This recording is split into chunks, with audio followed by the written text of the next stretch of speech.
Tahukah Anda sosok Genghis Khan?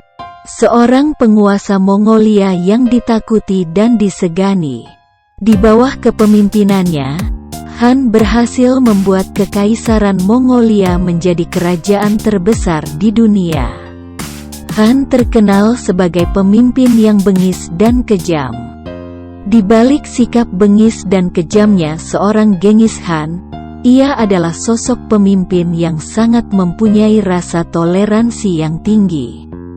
Pada masa kekuasaannya, ia memberlakukan kode etik yang diberi nama Yasa. Isinya melarang hal-hal yang dianggap tabu seperti berzina, mencuri, dan berbohong. Tidak seperti kerajaan lain, Han adalah seorang pemimpin yang dapat mentoleransi perbedaan. Han memberikan kebebasan kepada penduduknya untuk menganut agama mereka sendiri dan menjalankan ibadah sesuai agamanya masing-masing. Pada suatu hari, usai mengikuti pertempuran yang hebat, Genghis Khan beristirahat sejenak melepas lelah di tepi air terjun kecil ditemani burung Raja Wali yang selalu mengikutinya. Sengaja ia mencari tempat yang agak sepi dan jauh dari serdadunya agar ia dapat beristirahat dengan tenang tanpa diganggu. Beberapa saat kemudian ia mulai merasa haus dan segera membawa wadah yang terbuat dari tanah liat untuk menampung air dari air terjun dekat tempatnya berteduh. Ketika ia hendak menampung air dengan mangkuknya itu, tiba-tiba saja burung Raja Wali peliharaannya itu menyambar mangkuk tersebut hingga jatuh. Kaget ia dibuatnya, karena hal ini tak pernah dilakukan sebelumnya oleh Raja Walinya yang setia. Sepertinya burung itu hanya mengajak bercanda di saat aku sedang lelah, pikirnya dalam hati seraya kembali mengambil mangkuk yang terjatuh itu dan mencoba kembali menampung air dengannya. Kemudian, untuk kedua kalinya sang burung Raja Wali peliharaannya menjatuhkan mangkuk yang dipegang sang panglima perang tersebut. Kali ini sang Raja Wali menghentaknya dengan sangat keras sehingga mangkuk tersebut terpental cukup jauh. Han menjadi jengkel. Kalau sekali mungkin ini bisa dianggap bercanda, namun untuk yang kedua kalinya maka ini seperti pelecehan baginya.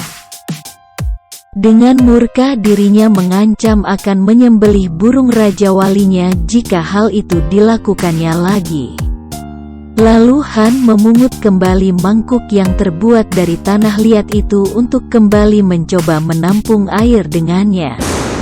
Baru saja ditengadahkan mangkuknya di bawah kucuran air terjun, sang Raja Wali tanpa terduga kembali menyambar mangkuknya dengan sangat keras hingga terpental jauh dan terpecah. Tak lagi menahan kesabarannya, diayunkan pedang perangnya ke arah burung Raja Walinya hingga putuslah leher sang Raja Wali dan terlepaslah jiwa dari raganya. Setelah puas melampiaskan kemarahannya, Han mencoba menaiki ujung tebing yang merupakan tempat sumber mata air itu berada untuk meminumnya dan sekaligus melihat-lihat keadaan sekitar. Begitu ia sampai di atas, betapa kagetnya ia melihat ada bangkai binatang yang membusuk tergenang tepat di sumber mata air tersebut. Seketika ia menyadari bahwa sang Raja Wali sejak tadi sebenarnya hendak memberitahukan kepadanya bahwa air yang ingin diminumnya sudahlah tercemar bangkai yang membusuk dan bukan tak mungkin akan bisa membunuhnya. Dengan sedih ia menatap ke arah mayat burung Raja Wali yang baru saja ditebasnya. Betapa sedih dan menyesalnya ia atas perbuatannya. Dihampirinya jasad sang Raja Wali. Dilepasnya baju perang yang dipakainya untuk digunakan membungkus jasad sang Raja Wali dan kemudian dimakamkan dengan terhormat menggunakan upacara kemiliteran. Sebagai panglima perang, Genghis Khan begitu hebat dan perkasa mengalahkan musuh-musuhnya, namanya tersohor di seluruh dunia. Bahkan hingga kini sejarah kehebatannya dan lekang dimakan usia. Namun kehebatannya menaklukkan dan menguasai orang lain bukanlah jaminan baginya untuk dapat mengalahkan dan menguasai dirinya. Ia menyadari bahwa sangatlah penting baginya dan seluruh pasukannya untuk dapat menguasai dirinya sebelum menguasai orang lain. Apa hikmah yang dapat kita simpulkan dari kisah Genghis Khan di atas? Ya, hikmahnya adalah bagaimana cara kita untuk mengontrol diri dari berbagai emosi. Memang, fitrah manusia sejak lahir adalah bisa merasakan berbagai macam emosi seperti sedih, senang, marah, takut, kecewa dan berbagai macam emosi lainnya.